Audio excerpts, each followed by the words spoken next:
You ask Tiger to solve. This deals with linear equations with one unknown. The final result is b equals -1.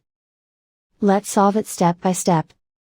Group all b terms on the left side of the equation. Subtract 6b from both sides. Group like terms. Simplify the arithmetic. Group like terms.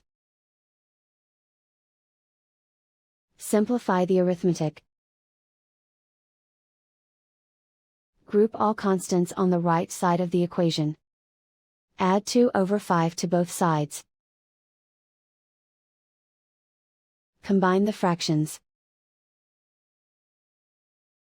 Combine the numerators. Reduce the zero numerator. Simplify the arithmetic. Combine the fractions. Combine the numerators.